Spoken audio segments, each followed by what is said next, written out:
Nous commençons le chapitre 19 qui est un chapitre de compléments sur les matrices. Donc dans le premier paragraphe, nous allons parler de représentation matricielle dans des bases.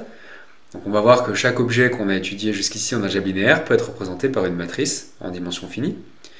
Donc les vecteurs, les applications linéaires et comme cas particulier les endomorphismes et les isomorphismes. Ensuite, nous allons voir que ceci permet de définir le noyau, l'image et le rang d'une matrice. Et nous expliquerons comment calculer de manière algorithmique les notions de rang pour les familles de vecteurs et les applications linéaires. Et enfin, il y aura un troisième paragraphe qui traite du déterminant. Donc ça, c'est une notion matricielle. Et on verra comment on en déduit d'autres résultats sur les vecteurs et sur les applications linéaires. Donc on commence par la représentation matricielle. Donc comme d'habitude, la lettre K dessine l'ensemble des scalaires qui ont PCSI et l'ensemble des réels ou l'ensemble des complexes. Et E et F sont deux K-espaces vectoriels qui vont être supposés de dimension finie. Donc pour les représentations matricielles, il faut se placer dans des bases fixées. Donc on se fixe une base de E qu'on appelle B, et on note les vecteurs E1, E2 jusqu'à EP. Donc on suppose que l'entier P c'est la dimension de E. Et ensuite on se donne une base de F qu'on appelle C. Les vecteurs sont notés ε1, ε2 jusqu'à εn, et donc l'entier n c'est la dimension de F. Et donc on va commencer par représenter des vecteurs par une matrice. Donc là on se place déjà dans l'ensemble F. Donc on a vu que tout vecteur de F s'écrit de manière unique comme combinaison linéaire des vecteurs de notre base. Donc U s'écrit somme des AI εi, où les scalaires 1 jusqu'à n sont uniques et sont appelés les coordonnées de U dans la base C. Donc connaître le vecteur U, ça revient à connaître les scalaires 1 jusqu'à n. Donc on associe au vecteur U la matrice colonne des scalaires A1, A2 jusqu'à AN. Donc c'est une matrice colonne à n lignes. Et donc il y a deux façons de la noter, soit matrice U.C ou matrice de U avec C sous mat. Et pour abréger, on peut l'appeler grand U.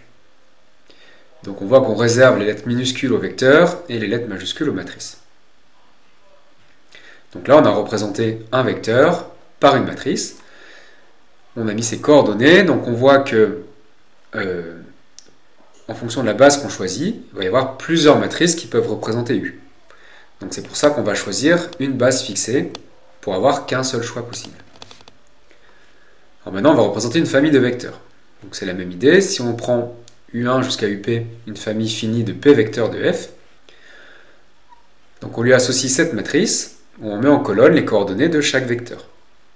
Une première colonne, les coordonnées de U1, deuxième colonne, les coordonnées de U2, etc.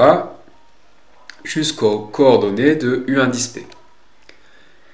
Et ici en ligne, donc on peut, pour s'en rappeler, on écrit souvent ε1, ε2 jusqu'à εn pour se rappeler dans quelle base on a écrit les coordonnées.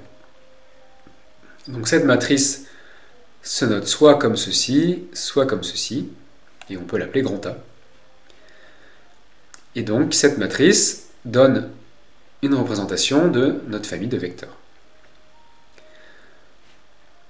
Alors il faut faire attention à une formule qui n'est pas vraiment simple. Si je prends une colonne quelconque, donc la jème colonne, qu'est-ce que ça veut dire que la jème colonne représente UJ? Donc ça veut dire que les scalaires que je vois sont les coordonnées de UJ par rapport à cette base. Et donc ça veut dire que UJ est égal à la somme par rapport à I des AIJ εi. Donc c'est ça qui est un petit peu difficile, c'est qu'il faut traduire des choses qu'on voit sur la matrice, des choses visuelles, en des formules comme ça avec des sommes dans les démonstrations.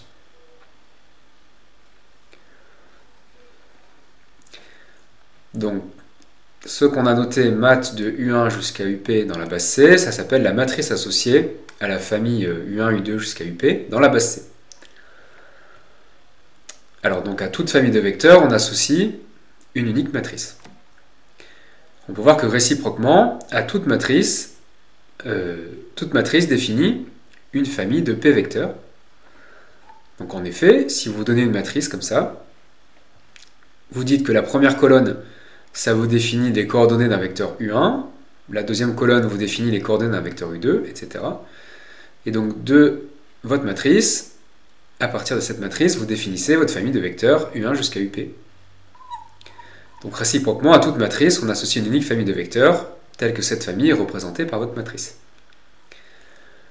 Donc on en déduit que l'application qui a une famille de P vecteurs associée à une matrice à P colonnes est une bijection, puisque pour toute matrice quelconque, il existe une unique famille de vecteurs qui est représentée par cette matrice. Et sa bijection réciproque, c'est celle qui a la matrice A associée les vecteurs définis par ces colonnes.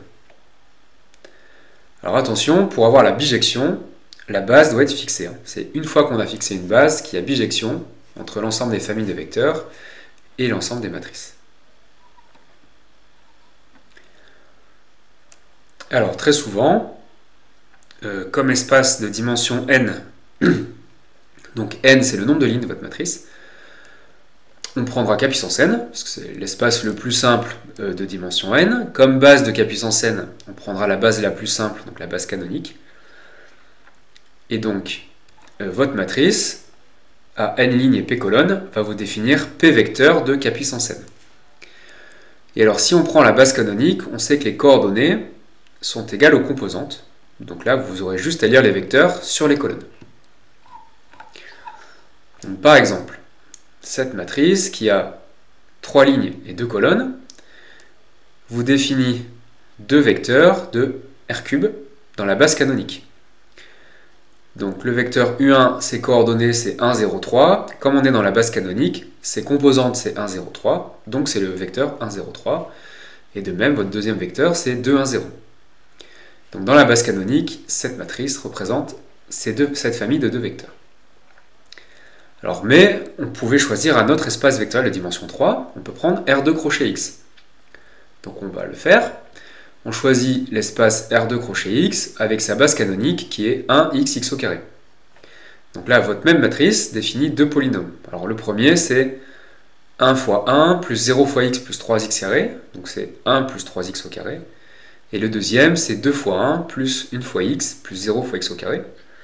Donc c'est le polynôme 2 plus x. Donc, dans la base canonique de R2 crochet X, cette matrice représente cette famille de polynômes.